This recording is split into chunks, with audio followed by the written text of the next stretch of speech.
এ তো শুভেন্দু অধিকারীকে নিয়ে মহা মুশকিল। প্রত্যেক দিন একটা করে এই রাজ্যের শাসক দল সম্পর্কে ব্রহ্মাস্ত্র ছাড়ছেন, তাদের দুর্নীতির কথা ফাঁস করছেন। আর সেই নিয়ে পশ্চিমবঙ্গে জনমত তৈরি হচ্ছে। মানুষ মোটামুটি 14 বছর এই সরকারটাকে দেখে ডিসিশন নিয়েই নিয়েছে যে যদি সঠিকভাবে নিজের ভোটটা নিজে দিতে পারি আর কাউন্টিং এ যদি গন্ডগোলটা বিজেপি আটকাতে পারে, তাহলে এবার এই সরকারটাকে বদলে দেবো। ফলে দিদিমণির চাপ বেড়ে যাচ্ছে। তার উপরে গোদের উপর বিষ ফোড়ার মতো ইলেকশন কমিশন বলছে পশ্চিমবঙ্গ এসআইআর হবে। যত রোহিঙ্গা আর বাংলাদেশি এখানে ঢুকে বসে আছে, যত মৃত ভোটার যারা ভোটের দিন স্বর্গ থেকে নেমে এসে তৃণমূল কংগ্রেসের উন্নয়নযোগ্য থেকে ভোট দিয়ে আবার স্বর্গে ব্যাক করে যায়, সেই সমস্ত কিছু নাম কেটে বাদ দিয়ে দেওয়া হবে। এখন যদি এই জিনিস সত্যিই হয়ে যায়, পশ্চিমবঙ্গ থেকে কয়েক লক্ষ বা কয়েক কোটি ভোটারের নাম বাদ চলে যায়, তাহলে কি করে দিদিমণি জিতবে? এই অবস্থায় প্রত্যেক দিন কত প্রেশার নিয়ে দিদিমণিকে কাজ করতে হচ্ছে বলুন তো। মাথা খাটিয়ে এক একটা করে নতুন পরিকল্পনা নিয়ে আসতে হচ্ছে। আজকেও তিনি নিয়ে এলেন, কিন্তু যেদিনকে নিয়ে এলেন সেদিন কি শুভেন্দু অধিকারী তাতে যদি বালতি বালতি জল ঢেলে দেন, তাহলে দিদিমণি রাগ করে বলতেই পারেন যে আমি আর খেলবই না, আমি চললাম। তাহলে সেটা কি ঠিক হবে? এই অন্যায়টা শুভেন্দু অধিকারীর করা মোটেই উচিত হচ্ছে না। আজকে দুটো ঘটনা ঘটলো যেখানে শুভেন্দু অধিকারী কিন্তু সম্পূর্ণ দোষী, এই কথা আমার স্বীকার করে নিতে কোনো অসুবিধা নেই। প্রথম ঘটনা যেটা হয়েছে সেটা হচ্ছে, আপনারা জানেন যে খেলা হবে দিবস ওই 2021-এ জেতার পর একটা ওই ডিজে গান না কি সব বানিয়েছিল না, যেটা বেসিক্যালি রাজনীতির সঙ্গে কোনো যোগ আছে না আলটিমেট ভাড়ামি আমি এখন অব্দি বুঝতে পারিনি। তো যাই হোক, সেই গানটাকে উপলক্ষ করে তারা নাকি খেলা হবে দিবস চালু করেছে। প্রত্যেক বছর 16ই আগস্ট করে। লোকজন যারা দূরজন তারা কুৎসা করে বলে যে আসলে ওই ক্লাবের যেসব মাতব্বর আছে, যারা বেসিক্যালি ভোট ম্যানেজার, ভোটের দিন পাড়ার লোককে সন্ত্রস্ত করে ভোটটা যাতে শাসক দলের পক্ষে পড়ে, তাদের একটু 3 সাপ্লাই করে ঠিকঠাক রাখা। যে ভাই, তোমাদের সাপ্লাই লাইন ঠিক রেখেছি, ভোটের সাপ্লাই লাইনটা তোমরা ঠিক রেখো। তো সেই সেই উপলক্ষেই নাকি খেলা হবে দিবস হয়। এটা দুর্জনেরা বলে, আমার কথা নয়। তো যাই হোক, সেই খেলা হবে দিবস পশ্চিমবঙ্গে পালিত হয়েছে এবছর।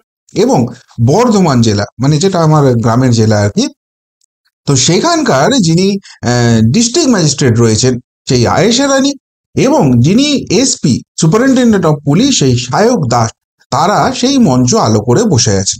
এখন তারা সেই মঞ্চে আলো করে বসে আছেন, তো কি হয়ে গেছে? হয়েছে এটাই, আসলে সেটা কিন্তু কোনো রাজ্য সরকারের মঞ্চ ছিল না, সেটা কোনো প্রশাসনিক মঞ্চ ছিল না, সেই মঞ্চটা ছিল তৃণমূল কংগ্রেস। কেননা পিছনে জল জল করছে তৃণমূল কংগ্রেসের লোগো।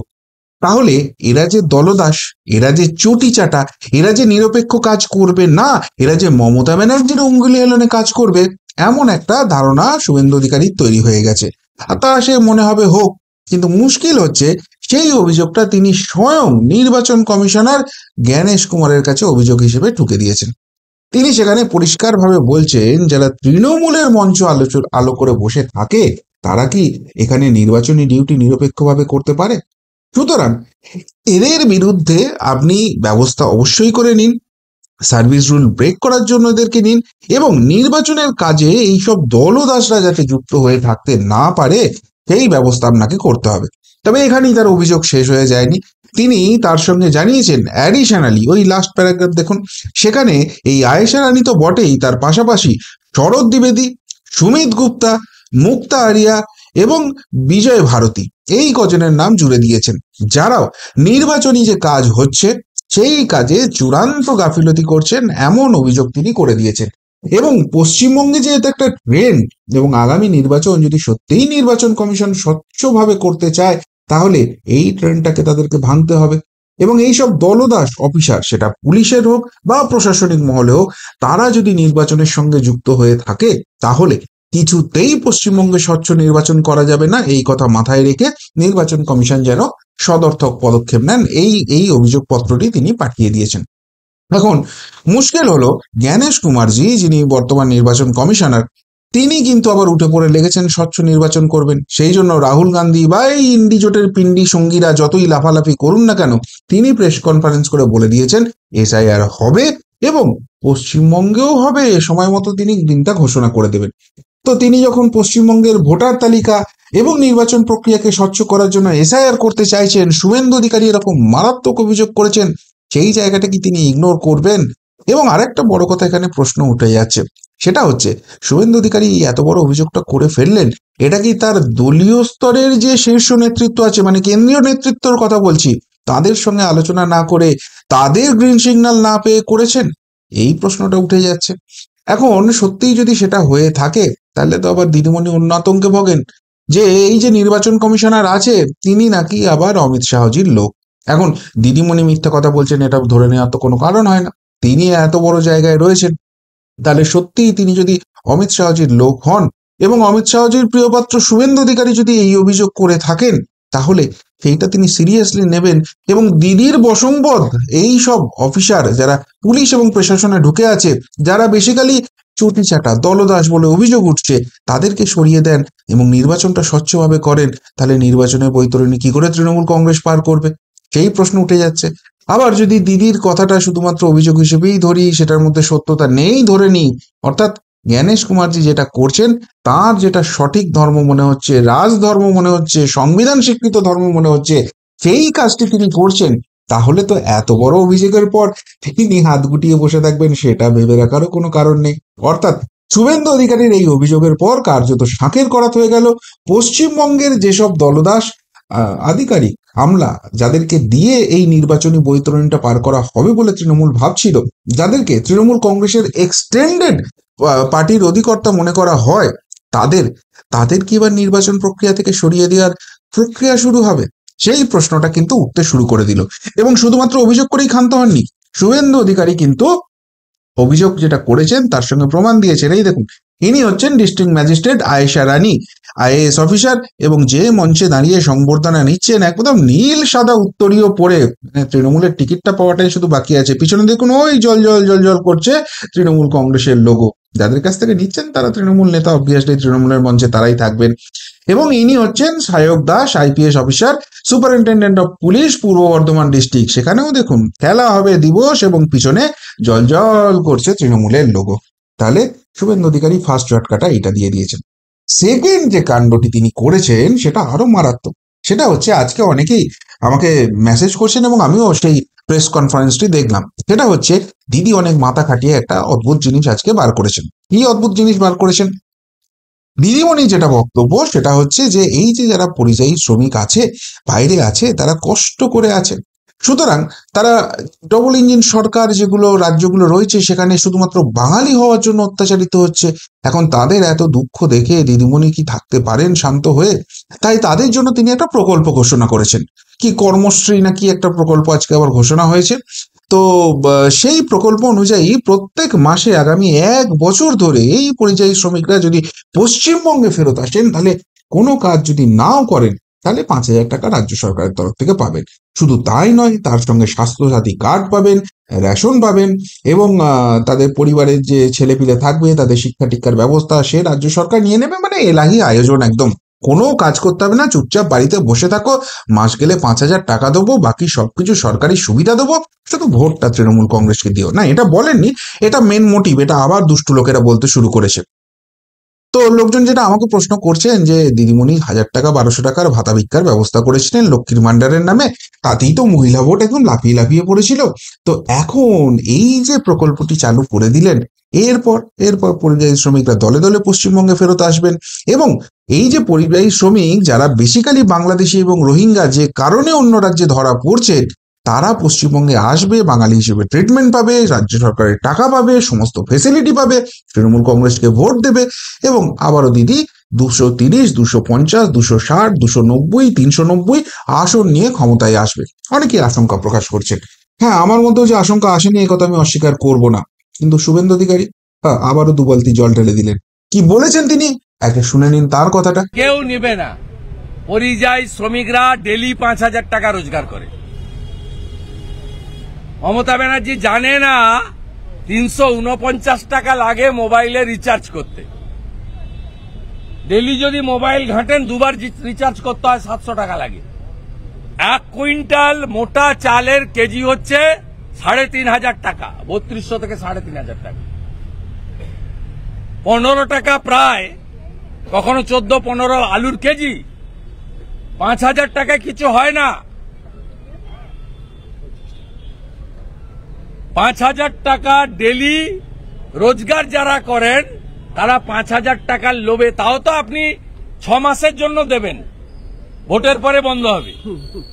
এ টুপিতে কেউ পড়বে না। আমাদের রাজ্যপাল মহোদয় আমাকে এজেন্ডার বাইরে দুটো তথ্য দিয়েছেন।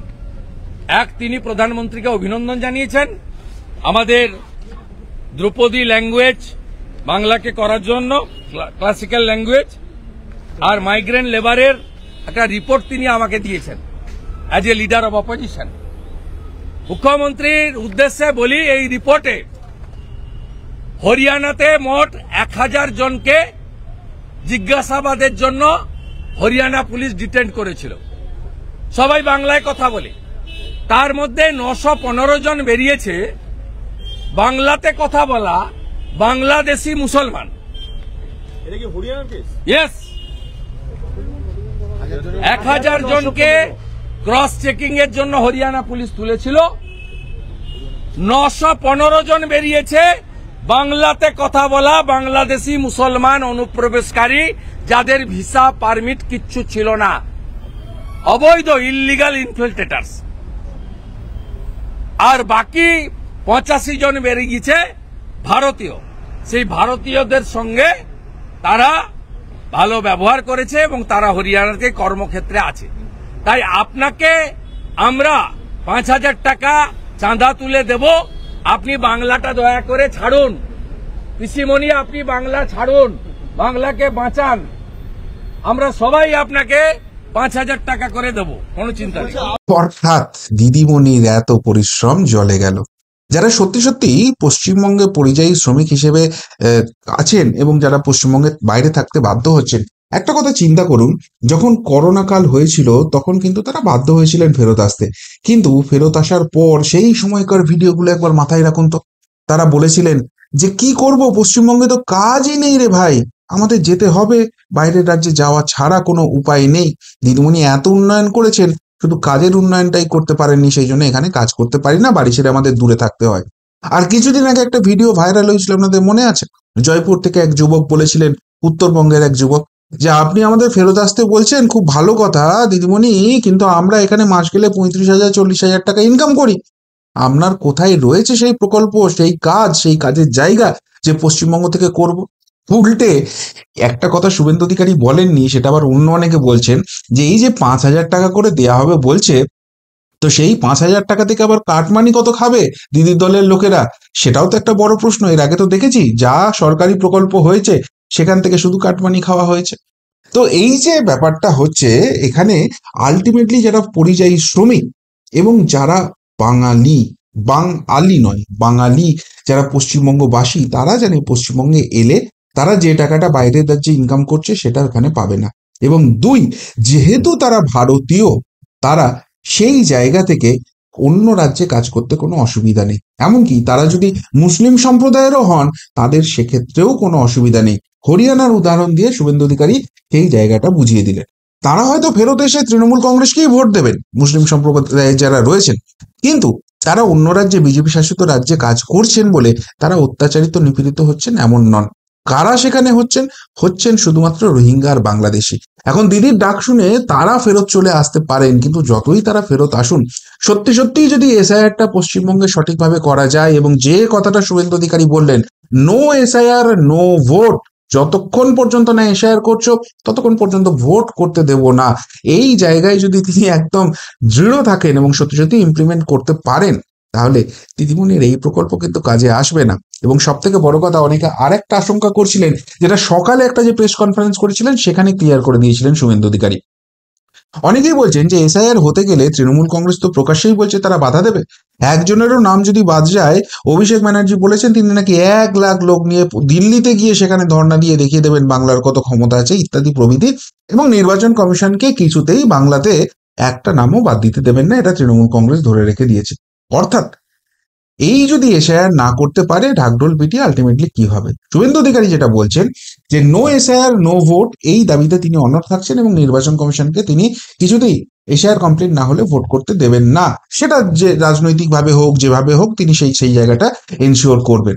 এখন এই কাজে যদি তৃণমূল কংগ্রেস বাধা দেয়, তাতে কাঁচকলা এসে যায়। কেননা 2021 সালের 5ই মে এই সরকার শপথ গ্রহণ করেছিল।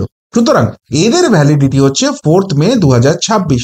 তার মধ্যে যদি এসআইআর কমপ্লিট হয়ে, নির্বাচন প্রক্রিয়া কমপ্লিট হয়ে, ফলাফল বেরিয়ে, নতুন সরকার গঠন হয়ে তাদের শপথ বাক্য পাঠ হয়ে যায়, ওয়েল অ্যান্ড গুড।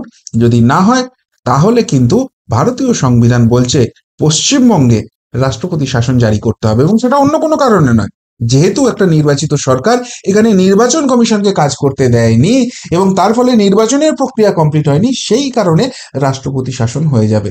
আর রাষ্ট্রপতি শাসন জারি হয়ে ভোট হলে এই যে এত কিছু পেঁতারা হচ্ছে, এই যে এত কিছু 5,000 টাকার ভাতা ভিক্ষা হচ্ছে, 1,000 টাকা 1,200 টাকার লক্ষ্মীর ভান্ডার হচ্ছে, ভোট ম্যানেজ হচ্ছে, এসপি ডিএমরা সব তৃণমূলের মঞ্চে চলে যাচ্ছে, এই সব করে কোনো লাভ হবে না।